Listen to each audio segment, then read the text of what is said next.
A calm beginning. It was a silent night. The city outside seemed asleep, and inside his small apartment, a man sat alone in his dimly lit room. The only glow came from the television screen, flickering faintly and painting shifting shadows on the walls. He leaned back in his old wooden chair, flipping through channels without much interest. Most channels were either reruns, late-night news, or static-filled nothingness.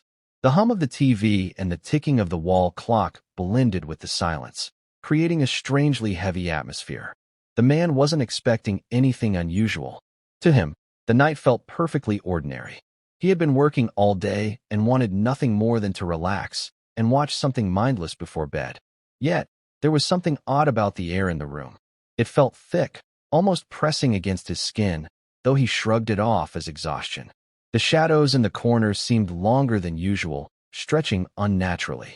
Every so often, he thought he heard a faint creak from the wooden floorboards, though no one else lived with him.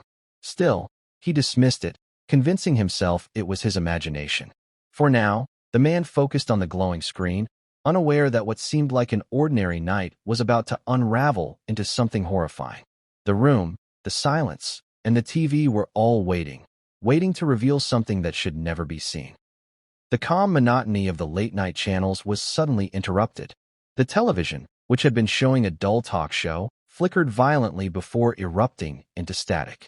A harsh, grating sound filled the room, louder than normal static should ever be, like nails scraping across metal. The man frowned, pressing buttons on the remote in irritation. Channel after channel, the same static persisted. He leaned forward, squinting at the screen.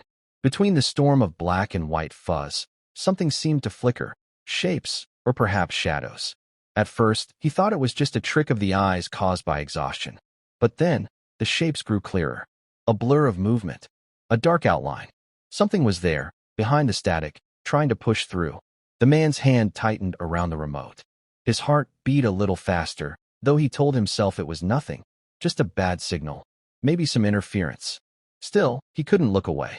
The static wasn't random anymore. It pulsed, almost in rhythm, like a heartbeat, and within it, he caught a glimpse of something chilling, a figure, a faint silhouette, standing as though it were trapped inside the screen, staring back at him. The noise from the television grew louder, filling the room with an almost suffocating presence. He turned the volume down, but the sound didn't change. It was as if the static was coming not just from the TV, but from the very air around him. He shifted uncomfortably, a creeping unease settling into his bones. Something was deeply wrong. The static began to change. At first, the flickers were random, but now the shapes started to form something clearer. The man leaned in closer, his breath fogging the screen slightly. What he saw made his stomach tighten. The TV was showing a room. Not just any room, it was his own.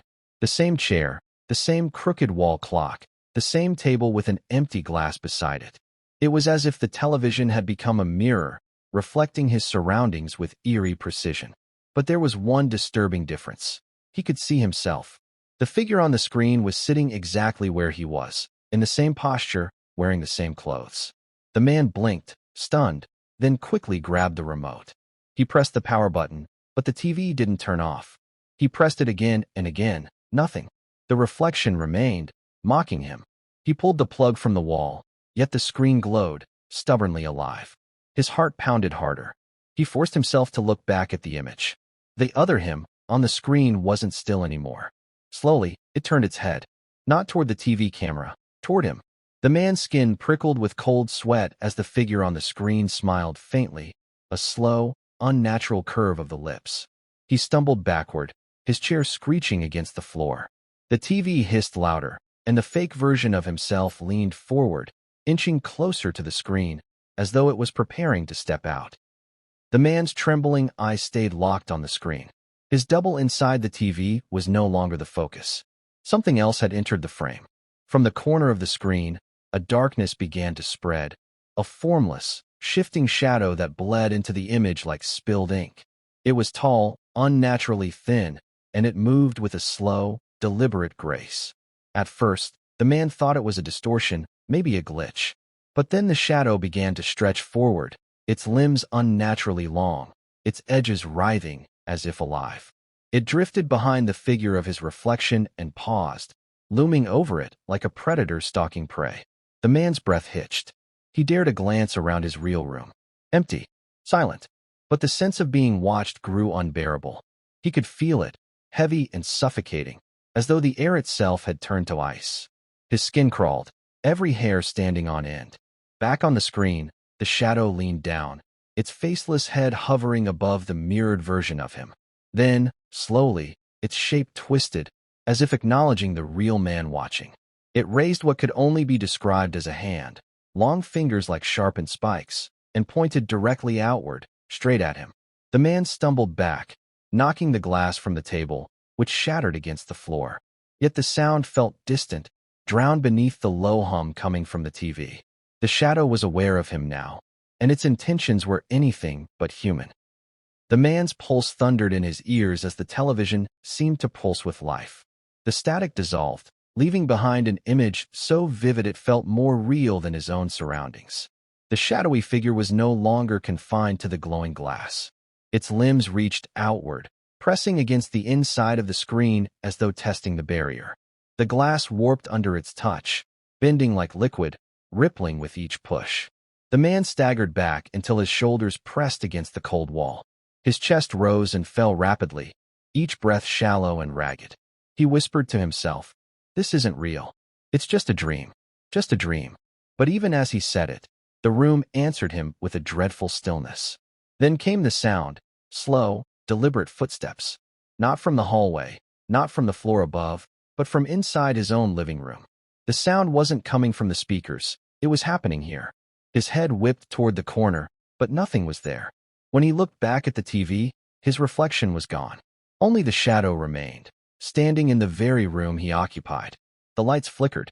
The air grew colder, carrying with it a strange metallic scent, like blood and rust. The man's throat tightened. He could feel the presence now, not on the screen but around him, circling, closing in. The TV was no longer a window. It was a doorway, and something had just stepped through. The man froze, paralyzed by the icy weight pressing down on him. The TV behind him buzzed with a low, vibrating hum, yet his instincts told him not to look away from the room itself. The temperature dropped further, and his breath came out in visible clouds, floating briefly before vanishing. Then, he felt it, something standing directly behind him. His neck stiffened, refusing to turn, but dread compelled him to glance over his shoulder. That was when he saw it. The shadow, no longer confined to the screen, towered over him. Its body was shrouded in a shifting darkness, as though smoke and tar had fused together.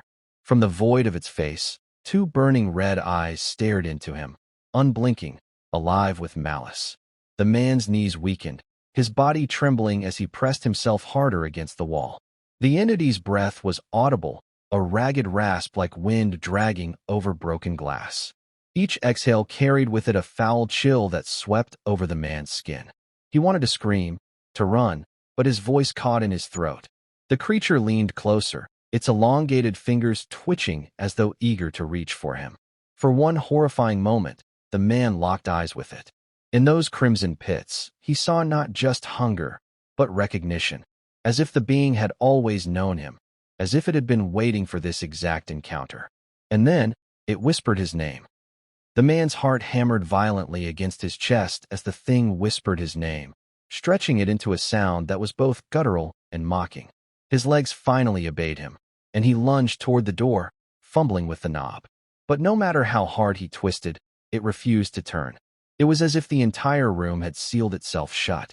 Behind him, the creature's footsteps echoed, slow and deliberate, as though savoring his terror. He turned, pressing his back against the locked door, and saw it advancing. Its elongated body seemed to fill the space, swallowing the corners of the room in thick blackness.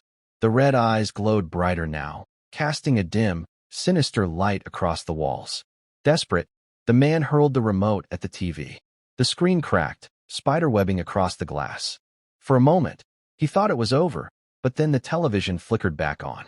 The broken glass became a swirling void, pulling at the air, sucking the shadows, and him, toward it. He screamed, digging his nails into the doorframe, but his strength gave way. The force yanked him forward, dragging him across the floor. His final glimpse was of the creature's jagged smile, waiting for him on the other side of the screen. Then, silence. The next morning, neighbors found the apartment empty.